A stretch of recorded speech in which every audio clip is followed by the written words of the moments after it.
और अभी हमने जिक्र किया कि एक प्राइवेट संस्था को इस जिम्मा सौंपा गया था, लेकिन बावजूद अभी भी स्थिति जो है वो जैसी तस बनी हुई है।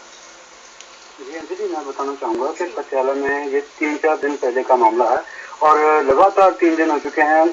खाने में शिकायतें आ रही है, कभी इसमें कंकड़ मिल रहे हैं, कहीं कीड़े रेंगते हुए मिल रहे हैं। आज जो पटियाला का एलिमेंट्री स्कूल है, एक छोटे-छोटे बच्चे पढ़ने आते हैं, उनके स्कूल में ये वाक़या हुआ। यहाँ पर देखा गया है कि जो जिस कंटेनर में खाना खाने के लिए दिया जाता है, वो उसी कंटेनर में चूहे जो होते हैं उनके वेस्टेज होती है, कंकड़ मिले और कीड़े देखने को मिले, और जिसके चलते जो अभिभावक हैं उन्होंने वो खाना गिरवा दिया। और हैरानी की बात यह है कि कुछ बच्चे उसी खाने को खा चुके थे। जी अंजलि, गंभीर समस्या है जिस तरह से बच्चों को ये खाना दिया जाता है, लगातार बच्चों के स्वास्थ्य के साथ खिलवाड़ कहीं ना कहीं से कहा जा सकता है। और ये कोई पहला मामला नहीं है। मिड डे मील की अगर बात करें तो मिड डे मील लगातार विवादों में रहा है अपनी इसी चीज को लेते हुए। तो प्रशासन ने, अगर पटियाला और पंजाब का ये मामला वहां सामने आया, तो वहां के प्रशासन की ओर से इस पर किस तरह के कदम उठाए जा रहे हैं? जी, यहाँ पर हैरानीजनक उनका जो देखने को मिल रहा है पक्ष। 2 दिन पहले जो एसडीएम पटियाला है, उन्होंने जहाँ पर खाना बनाया जाता है वहाँ जाकर चेकिंग की थी। तो उन्होंने वहाँ पर माहौल देखने के बाद इस संस्थान को क्लीन चिट तक दे दी। तो तस्वीरें हम एक बार दर्शकों को दिखाना चाहेंगे। उनकी टेलीविजन स्क्रीन पर तस्वीरें चल रही हैं, किस तरह से बच्चे बैठे हुए हैं यहाँ और लगातार जो खाना चल रहा है। आप देख सकते हैं कि किस तरह से स्वास्थ्य के साथ बच्चों के खिलवाड़ किया जा रहा है। खाने की पौष्टिकता की अगर बात करें तो लगातार जो मिड डे मील है उस पर सवालिया निशान खड़े होते आए हैं कि किस तरह से खाने को लगातार खाने में कीड़े नजर आते हैं, खाने में कंकड़ और पत्थर नजर आते हैं। तो वो अगर बात की जाए तो उसकी भी कहीं ना कहीं जो लापरवाही है वो देखने को मिलती है।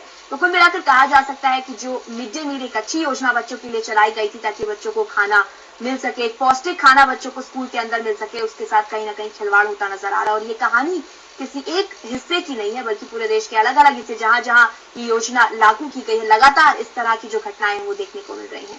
परविंदर, एक और बड़ा सवाल यहाँ ये खड़ा होता है कि लगातार बच्चों के खाने को लेकर मिड डे मील की अगर बात करें तो सरकार जो है वो अपना कड़ा रुख अख्तियार करती नजर आ रही है, लगातार कड़ी कार्रवाई की जा रही है, लेकिन बावजूद उसके इस तरह की घटनाएं जो है वो थमने का नाम नहीं लेती है।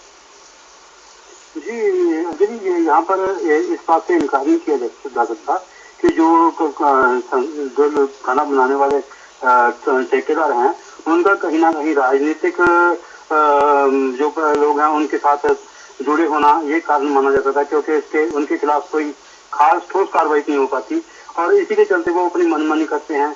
और जो मैं जहाँ तक बात करूँ, 2-3 दिन पहले की एक मामला सामने आया था पटियाला में, और जो खाना तैयार करने वाले ठेकेदार हैं उन्होंने अपनी गलती मानी थी कि जो खाना बनाया गया है जिसमें कीड़े चलते हुए हैं, वो कहीं ना कहीं जो कर्मी हैं जहाँ पर जो खाना तैयार करते हैं उनकी ओर से पूरी स्वच्छता नहीं बरती गई थी। पूरी स्वच्छता वो देख सकते हैं हम तस्वीरों में किस तरह से खाने को बच्चे खा रहे हैं, उसमें कितनी सफाई यहाँ पर इस्तेमाल की गई है, उसे बनाने के लिए कितनी मशक्कत की गई होगी वो भी साफ जाहिर होता है इन तस्वीरों से।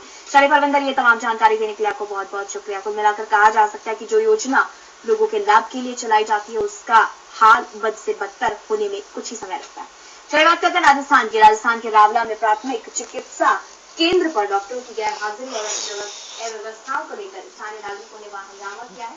बताया जा रहा है कि हॉस्पिटल में 2 डॉक्टरों की नियुक्ति की गई है, जिसमें से दोनों ही डॉक्टर छुट्टी पर हैं। जिनकी सूचना मिलते ही हॉस्पिटल की देखरेख करने के लिए बनाई गई कमेटी के सदस्य भी हॉस्पिटल पहुंचे। तो वहीं हॉस्पिटल में भर्ती मरीजों के परिजनों ने शिकायत करते हुए कहा कि भयंकर गर्मी में हॉस्पिटल में बिजली नहीं है।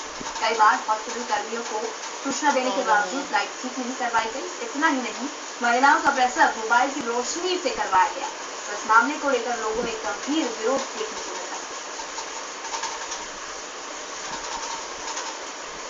वहीं महाराष्ट्र के उदगीर में 16 साल की लड़की के साथ गैंगरेप का मामला सामने आया है। घटना के बाद लड़की को जहर पिलाकर मारने की कोशिश की गई। आपको बता दें कि यह घटना उस वक्त की है जब लड़की कपड़े धोने के लिए घर से बाहर गई थी। तभी 4 लड़के जबरदस्ती लड़की को उठाकर ले गए और इस शर्मनाक वारदात को अंजाम दिया।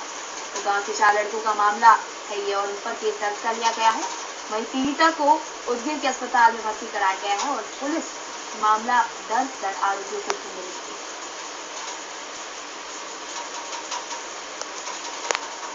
चित्तौड़गढ़ के पटना में माध्यमिक विद्यालय में शिक्षकों की कमी के चलते छात्रों ने स्कूल में ताला लगाकर विरोध प्रदर्शन किया। बताया जा रहा है कि काफी समय से विद्यालय में शिक्षकों की कमी है, जिसके चलते कोर्स पूरा न होने से अंतिम वर्ष का रिजल्ट भी खराब आया था। गंज पे गया, गंज पे गया। ज्यादा क्यों?